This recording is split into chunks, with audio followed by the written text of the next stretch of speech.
I knew the end was coming the day Wesley walked in, wearing a suit that cost more than my first truck, smelling like expensive cologne and unearned confidence. He looked around the server room, my domain for 20 years, the humming heart of a billion-dollar industrial logistics empire, and crinkled his nose like he just stepped in something nasty. "It's a bit outdated, isn't it, Garrett?" he asked, tapping a polished Italian loafer against the raised floor tiles. "We need to pivot toward a more cloud-native, AI-driven infrastructure. My name is Garrett Sullivan. I'm 45 years old, and I've been keeping this company's digital backbone running since Wesley was in elementary school." I didn't roll my eyes. After 20 years in this game and 8 years before that in Army Signal Corps, I've learned to keep my reactions in check. I just took a sip of my coffee that had gone cold an hour ago and tasted like motor oil. "Wesley," I said, keeping my voice as flat as a Kansas highway, "this room processes 18,000 orders per hour. It keeps paychecks coming for 1,800 families. It doesn't need to be pretty. It needs to work." He gave me that condescending smile they teach in MBA programs right after the course on firing people while using words like family and team. That's the legacy mindset we're trying to disrupt, Garrett. My father built a solid foundation, sure, but we're building a rocket ship now. Great. A rocket ship. The kid couldn't figure out how to connect his laptop to the conference room projector without calling the help desk, and now he was Elon Musk. Look, I get it. I'm a 45-year-old guy in a field dominated by hoodies and energy drinks. I'm what they call old school. When the company website crashed at 3 a.m. because some marketing intern uploaded a 4K video to the homepage, I fixed it. When the warehouse scanner stopped talking to the inventory database because of a solar flare, I fixed it. When hackers tried to break in during Black Friday, I locked them out and traced their IP addresses back to some basement in Eastern Europe. I've been the invisible backbone holding this company together for 2 decades. The original CEO, Preston Sullivan, Wesley's dad, he knew what I was worth. Preston was a tough guy who started this business with 1 truck and a dream he couldn't afford. He respected experience, understood that some things can't be disrupted. 15 years ago, we got hit by a ransomware attack that nearly wiped us off the map. Nasty stuff. While the expensive consultants were running around like headless chickens, I locked down the network, isolated the infected systems, and rebuilt our core infrastructure from backups I kept on actual magnetic tape in a fireproof safe. I didn't sleep for 96 hours straight. When the dust settled, Preston called me into his office, poured 2 fingers of Jack Daniels, and asked me what we needed to prevent this from ever happening again. That's when we built the Guardian Protocol. Think of it as a dead man's switch, but for an entire company. It's a central control system that ties everything together. Warehouses, billing, website, security, communications. But here's the kicker. Preston was paranoid about insider threats and hostile takeovers. He had me code in a specific heartbeat protocol. My master admin account has to check in with the system every 48 hours with an encrypted authentication sequence. If my account gets disabled, or if I don't log that specific token, the system assumes the worst. It assumes someone has compromised the leadership or that I've been forced out by hostile actors. When that happens, it initiates Guardian Protocol lockdown. Guardian Protocol isn't some gentle timeout. It's a scorched earth defensive measure. It shuts down external traffic, freezes warehouse manifests, locks financial gateways, and turns the entire digital infrastructure into an impenetrable fortress. The idea was to prevent data theft and maintain operational security until proper authority could be restored. Only 3 people could override it: Preston, me, and the board chairman Logan Barnes. But Preston had a stroke 8 months ago. He's alive, recovering slowly in a rehabilitation facility with nice gardens and nurses who speak in whispers. And in his absence, the board appointed Wesley as interim CEO. Wesley didn't know about Guardian Protocol. He didn't read the technical documentation his father had signed. He thought legacy meant useless. For 6 months, I watched Wesley systematically dismantle the culture Preston built.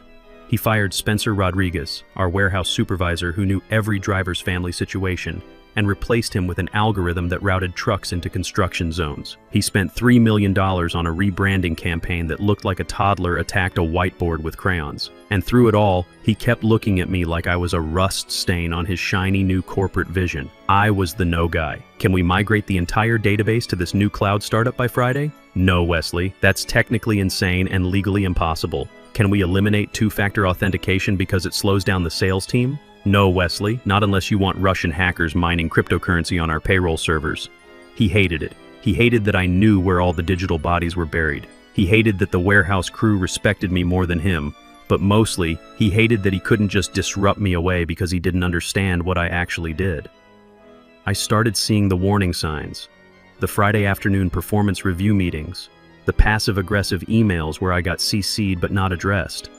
The new junior admin they hired, Colin Martinez, a kid who wore skinny jeans and thought Python was just a snake, kept asking me for my passwords for documentation purposes. I gave Colin the passwords to the printer network, let him have fun managing toner levels. One Tuesday afternoon, I was eating a turkey sandwich at my desk, monitoring server loads because our order volume had spiked 30% overnight thanks to a flash sale Wesley approved without consulting IT when HR walked in. Not the nice HR lady who brought cookies on birthdays. The Terminator HR, Nicole Henderson, whose smile never reached her eyes. "Garrett," she said, her voice dripping with fake concern. "Wesley would like to see you in conference room C. Bring your laptop." My gut dropped. I knew this feeling. It's the same feeling you get when your transmission starts making grinding noises on the interstate. Something critical was about to fail. I looked at my screen. Guardian Protocol dashboard glowing green, all systems nominal. "Sure, Nicole," I said, wiping mustard off my thumb. "Let me just secure my workstation." I walked down that hallway feeling like a condemned man. Past the break room where I'd celebrated 20 Christmas parties, past the server room door, hearing the familiar hum of cooling fans. I felt like a ship's engineer being called to walk the plank. Conference room C. Wesley sat at the head of the polished table staring at his phone, didn't even look up when I entered. Colin, the skinny jeans kid, sat next to him, sweating through his vintage band t-shirt. "Sit down, Garrett," Wesley said, finally sliding his phone across the mahogany surface. I sat. I didn't open my laptop, I just folded my hands. Hands that had built this network from scratch. Hands that had carried servers up 3 flights of stairs during the flood of 2019. "We're making some structural changes," Wesley began, using his serious CEO voice. "The IT department needs fresh energy, a new direction. We appreciate your service, but your skill set no longer aligns with our strategic vision." "Translation," I said, cutting through the corporate speak. "I'm too old, too expensive, and I tell you no too often." Wesley's jaw tightened. "This is an at-will employment state, Garrett. We don't need to debate semantics. This is termination, effective immediately." Nicole slid a thick envelope across the table. "This outlines your severance package. It's contingent on signing a non-disparagement agreement and facilitating a full credential handover today." I looked at the envelope. Then I looked at Wesley. He looked smug, like he'd just solved world hunger. "Wesley," I said quietly, "does your father know about this?" "My father is on medical leave," he snapped. "I am the acting CEO. My decisions are final." "Okay," I said. "But there's something you need to know about the infrastructure. There's a protocol." "Save it," Wesley interrupted, waving his hand dismissively. "Colin here is fully certified. He can handle any protocols. We just need the admin keys to the central server, the Guardian system." I looked at Colin. The kid looked like he was about to lose his lunch. He knew he wasn't ready. He barely knew how to configure a router, let alone manage a nationwide logistics network. "Wesley," I tried one more time because despite everything, I'd built this company's digital foundation with my own hands. "The Guardian system isn't just a computer, it's a security protocol. If you remove me without the proper transition sequence..." "Stop." Wesley stood up, leaning over the table. "Stop trying to make yourself indispensable. You're not. You're an obstacle. Hand over the credentials or we'll contest the severance." I stared at him for a long moment. I saw the arrogance, the complete disrespect for the system, for the work, for the people who depended on it. Something inside me clicked, like a safety being released. "All right," I said. "You want the keys? Here they are." I opened my laptop. The admin interface was clean, simple, my design. I created a new super user account for Colin and assigned him full administrative privileges. "There," I said, spinning the laptop around. "Colin, put in your new password." Colin's shaking fingers typed something, probably password 123. "Now," I said, "I'm transferring root ownership to this account." I typed a command. The screen flashed. "Transfer complete." "Perfect." Wesley said, checking his Apple Watch. See? Was that so hard? One last thing, I said, closing the laptop. My account. You want security to disable it immediately, right? Obviously, Nicole said. Standard policy. Standard policy. I didn't tell them that Guardian Protocol specifically monitored my unique user hash. I didn't tell them that transferring admin rights doesn't transfer the heartbeat authentication. I didn't tell them that the moment my account status flipped to disabled, a 48-hour countdown would begin silently ticking in the background code. I stood up. Well, that's it then. Please hand over your badge and phone, Nicole said. I placed them on the table. My badge, worn smooth at the edges from 20 years of daily use. My company phone that had buzzed during every family dinner for 2 decades. Good luck, Wesley, I said. You're going to need it. We'll be fine, he sneered. Don't let the door hit you on the way out. I walked out of that conference room. I walked past my desk without looking back. I walked out of the building into the bright Arizona afternoon sun. I got into my 2018 Ford F-150, tossed the severance packet onto the passenger seat, and turned the key. I checked my watch, 2:45 p.m. The system would try to ping my account for authentication in 48 hours. At 2:45 p.m., Thursday, when that ping came back as user disabled, Guardian Protocol would activate. The countdown had begun. Let me back up and explain what had been building to this moment. This wasn't some spur-of-the-moment execution. This was a slow-motion train wreck that had been 6 months in the making. The first time I met Wesley, he was 14 years old. He came to the office with Preston, played solitaire on a secretary's computer for 2 hours, then complained that the mouse was laggy. I cleaned it for him and told him not to eat Doritos over the keyboard. He looked at me then with the same disdain he showed in that conference room. When he came back as interim CEO, the first thing he did was renovate the executive floor. He ripped out Preston's solid oak paneling and installed glass walls everywhere. So much glass it looked like an Apple store had a baby with an aquarium. He wanted transparency. The incident started about a month into his reign. And by incidents, I mean Wesley breaking things and blaming me for the consequences. Picture this. It's a Wednesday morning. I'm deep in database optimization because our order volume had jumped 25% overnight thanks to a flash sale Wesley approved without consulting IT. My desk phone rings. Garrett, the Wi-Fi is down in the executive conference room. I'm trying to stream a TED Talk for our leadership lunch. Wesley, the Wi-Fi isn't down. You're on the guest network, which throttles video streaming to prioritize warehouse operations. Switch to the secure internal network. I don't have the password for that. Why is everything so complicated? Just open it up. I can't just open up the corporate network, Wesley. We have PCI compliance standards. If I remove the encryption, Visa will fine us $50,000 a day and revoke our ability to process credit cards. Silence. Then, you're being an obstructionist, Garrett. Just fix it. He hung up. 20 minutes later, I get an email from Colin. Hey Garrett, Wesley asked me to look into the router settings. I reset the firewall to factory defaults. Streaming works great now. I nearly choked on my coffee. Resetting the firewall to factory defaults meant he had essentially unlocked the front door and put up a neon sign saying free data, help yourself. I sprinted to the server room. I had to kill the external connection, restore backup configurations, and patch the security hole before some botnet discovered our open network. It took me 45 minutes of frantic work. That afternoon, I got called into HR. Nicole sat there with her legal pad. Garrett, we've had reports that you shut down internet access to the executive floor during a critical meeting. I was fixing a massive security breach that Colin created, I explained, feeling my blood pressure spike. He exposed our entire internal network to the public internet. Nicole scribbled something. So you admit you disrupted service without authorization? I admit I prevented the company from getting sued into bankruptcy. Garrett, Nicole said, giving me that look reserved for misbehaving children, we need you to be a team player. Colin is innovative. He thinks outside the box. You're very rigid. Rigid. That became my brand over the next few months. I was rigid when I refused to give the marketing team admin access to the live website so they could tweak CSS in real time. I was rigid when I insisted we couldn't store customer social security numbers in a shared Google spreadsheet.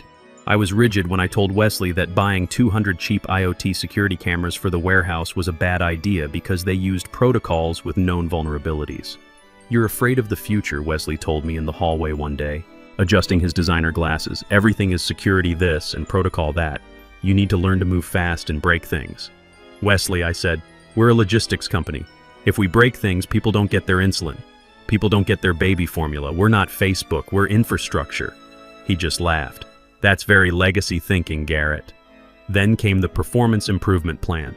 If you've worked in corporate America, you know what a PIP is. It's not a plan to improve your performance. It's a legal paper trail to justify firing you. The document was laughable. Goal 1. Demonstrate more collaborative attitude toward cross-functional innovation. Translation: stop telling marketing they're idiots. Goal 2. Reduce incident response times by 40%. Translation: work miracles with the same resources. Goal 3. Complete comprehensive documentation and knowledge transfer. Translation: dump your brain into a wiki so we can replace you. That last one was the red flag, knowledge transfer. They wanted me to write my own replacement manual. I sat in my cubicle surrounded by 20 years of accumulated cables, backup drives, and a framed photo of my German Shepherd, Duke, and felt that cold knot of dread. They were actually going to do it. I pulled up the file I'd hoped I'd never need. Guardian Protocol v3.pdf, digitally signed by Preston Sullivan. Clause 7A read, in the event of leadership compromise or unauthorized personnel changes, the Network Operations Manager, Garrett Sullivan, is designated as primary security authority. System integrity protocols are biometrically linked to his active authentication status. I stared at Preston's signature. Bold, confident strokes. He'd trusted me to be the last line of defense. I printed the document. I highlighted Clause 7A. I walked into Wesley's office and placed it on his desk. "What's this?" he asked, not looking up from his tablet. "It's the security protocol your father signed," I said. "You need to read it. Specifically, the part about my role in maintaining system integrity." He glanced at it for maybe 5 seconds, then slid it toward his recycling bin. "We're updating all the legacy policies next quarter, Garrett. This is obsolete, just like everything else around here." He didn't read it. He threw away the warning label on the bottle of poison he was about to drink. That was the moment my sadness crystallized into something harder, something colder. I stopped arguing. I stopped trying to educate Colin. When the IoT cameras started flooding our wireless network with junk traffic, causing the handheld scanners to disconnect, I just logged the incident and waited 6 hours to fix it. "Why the delay?" Wesley demanded. "I was documenting the cross-functional innovation," I said. So when Nicole called me for that final meeting, I wasn't surprised. I was almost relieved. I was tired of fighting for someone who wanted to burn down his own castle. But as I drove away from the office, watching that glass building shrink in my rearview mirror, the relief started curdling into anxiety. 48 hours. In 48 hours, Guardian Protocol would activate. I thought about the night shift crew. Spencer Rodriguez might be gone, but there were still good people there. Andrea Torres, the night dispatcher working double shifts to save for her daughter's college. The warehouse guys who called me when their kids' computers broke down. When Guardian Protocol activated, their screens would go black. The scanners would stop beeping. The conveyor belts would stop moving. Chaos. I wasn't just punishing Wesley. I was punishing them. I pulled into a gas station and sat there, engine idling. I could call the help desk. I could call Colin. I could say, "Hey, run the override sequence immediately or everything goes dark." I looked at the severance envelope on my passenger seat. Terminated effective immediately. No, I thought. They wanted disruption. They wanted to break things. I put the truck in drive and headed home. The next 48 hours crawled by. I tried to distract myself with yard work, reorganizing my garage, walking Duke around the neighborhood, but I kept checking my watch. Thursday, 2:44 p.m. 1 minute left. I was sitting at my kitchen table with my laptop open to Phoenix Industrial Solutions' public website. The tracking portal was working. Customer service chat was active. Everything looked normal. 2:45 p.m. I refreshed the page. Still working. 2:46 p.m. 2:47 p.m. Then it happened. The page load time increased. The tracking lookup returned a timeout error. The chat widget disappeared. Somewhere across town in that glass-walled conference room, phones were starting to ring. All of them. At once. Guardian Protocol doesn't fail spectacularly like in the movies. There are no sparks, no alarms, no dramatic shutdowns. It's much more insidious. It's silence where there should be noise. It's stillness where there should be motion. The first thing Guardian Protocol does is revoke trust. Every digital certificate, the ID cards that let computers talk to each other, gets invalidated. The web server tries to connect to the database to look up an order. The database responds, "I don't know you. Access denied." In the office, this manifested as the internet being slow. Wesley was probably annoyed that his Spotify playlist was buffering. But in the warehouses, that's where the real damage was happening. Our facilities run on interconnected systems. Barcode scanners tell workers where to find products. Conveyor belts move automatically based on sorting algorithms. When Guardian Protocol revoked the certificates, all of that stopped. I imagined some poor supervisor staring at a scanner displaying "System lockdown. Contact administrator. Error. Guardian Protocol active." My phone buzzed. Text message from Andrea Torres. We were Facebook friends. "Hey Garrett, are you working today?" Everything just froze. Even the time clock is down. Managers are running around like crazy. I stared at the message. I couldn't respond. If I engaged, I became liable. If I offered help, I was interfering. I had to be invisible. By 4 p.m., the real pain started. Guardian Protocol had shut down internal communications to prevent coordination of any potential attack. Email servers, offline. VoIP phone system, offline. Wesley couldn't email Colin to ask what was wrong. He couldn't call the help desk because the phones ran over the network that had just locked itself down. They had to physically hunt each other down. I imagined Wesley storming out of his glass office. "Why is my email down? I'm expecting contracts." Colin, sweating bullets, frantically typing passwords that the system no longer recognized. He was locked out of the very systems I'd given him access to 48 hours earlier. The countdown was over. The reckoning had begun. At 4:30 p.m., my personal cell phone rang. It wasn't Wesley. His pride wouldn't let him call me directly. It was Spencer Rodriguez. Big Spencer. He'd kept my number from when I helped him set up his kid's computer. The phone rang. I let it go to voicemail. Then I played the message. "Garrett, man, something's seriously wrong. The whole system is bricked. Screens say Guardian Protocol. Trucks are lined up at the dock, drivers are getting pissed, and management is running around like chickens. Are you seeing this? Can you remote in? We got deliveries that have to go out tonight or we lose the Walmart contract." I deleted the message. At 5 p.m., the bank deadline passed. If our daily reconciliation file didn't reach First National by 5 p.m., we'd default on our revolving credit line. Cameron Wright, the CFO, knew this. That's when the legal threats would start flying. By 5:30, the customer complaints hit social media. A truck driver posted a video. Day 2, stuck at Phoenix Industrial. Gates locked, system down, nobody knows anything. Hashtag Phoenix fail, had logistics. Nightmare, hashtag unpaid waiting. It had 2,000 views and climbing. At 6:45 p.m., Cameron Wright called me. "Garrett." Cameron sounded like he'd aged 20 years in 4 hours. "Please tell me this is fixable." "Hi, Cameron. Wesley is threatening to sue you. He's on the phone with corporate attorneys right now. They're talking about sabotage and criminal interference." "Let them talk," I said calmly. "Cameron, you remember the board meeting from 4 years ago? The cybersecurity budget approval?" "Vaguely." "Pull the minutes. Look for Guardian Protocol authorization. Look at who signed off on it." "Wasn't me. It was the board and Preston. What does it say?" "It says the system is designed to lock down if the primary security administrator is removed without proper succession planning and a 30-day transition period."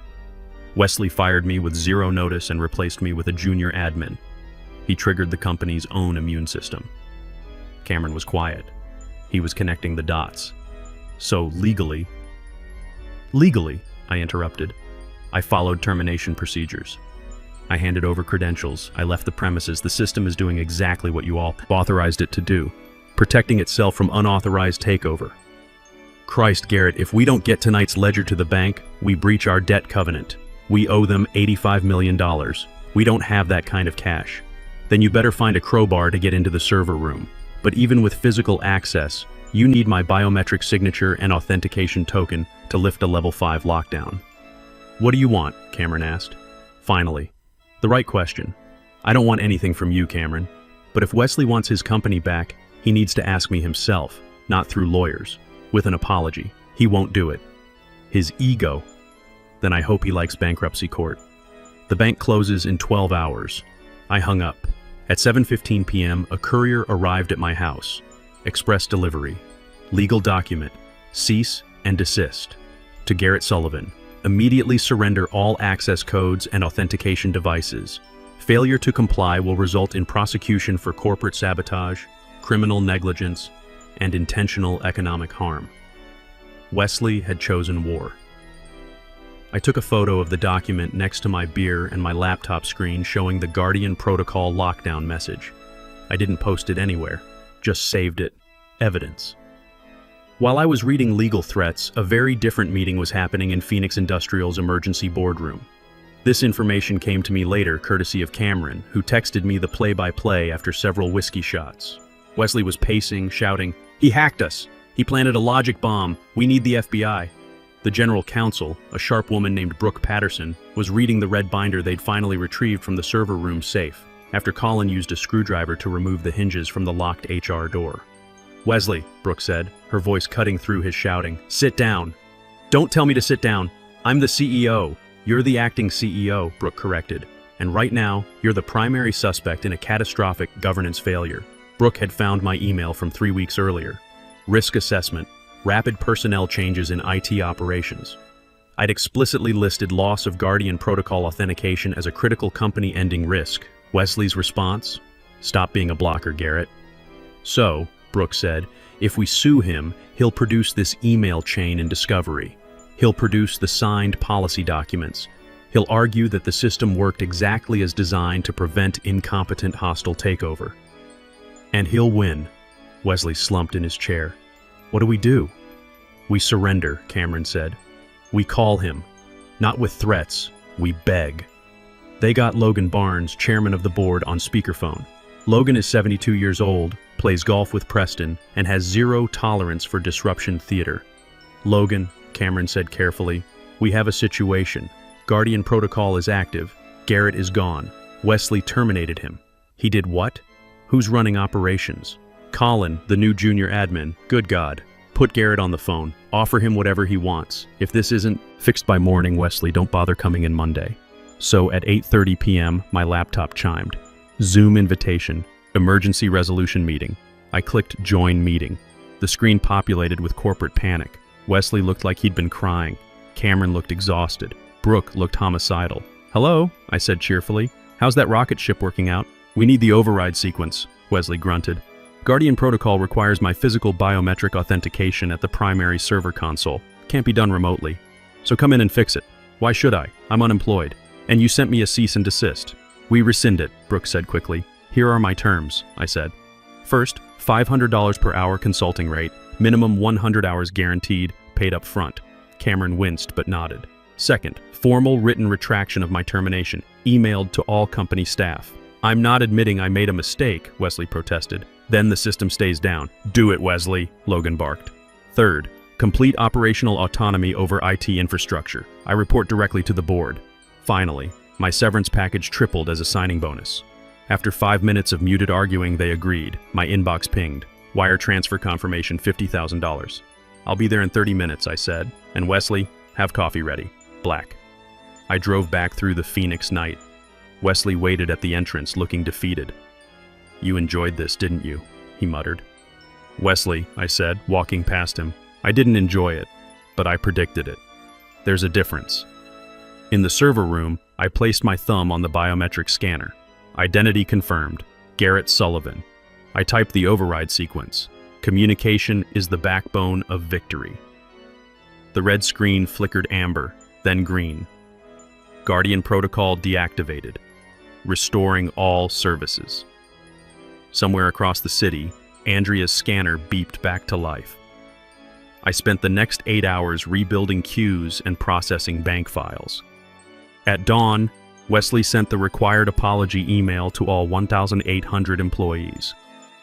6 weeks later, Wesley's brand development position got quietly eliminated. I heard he's at some fintech startup now, probably disrupting someone else's lunch break. Preston returned to the office last month, walking slowly but steady. He stopped by the server room, listened to the familiar hum of the equipment, and nodded once. "Still sounds like money," he said. "That's the only review I need. As for me, I've got 3 more companies asking for Guardian Protocol implementations. Turns out, there's a market for making yourself indispensable the right way." The moral of this story: if you're going to fire the guy who holds the keys to the kingdom, make sure you know how to change the locks first. And never call a man legacy when he's the only one who knows how to keep the lights on. Now, if you'll excuse me, I have servers to patch, and this time, I'm billing for every minute. Thanks for sticking around. Subscribe if this story hit close to home.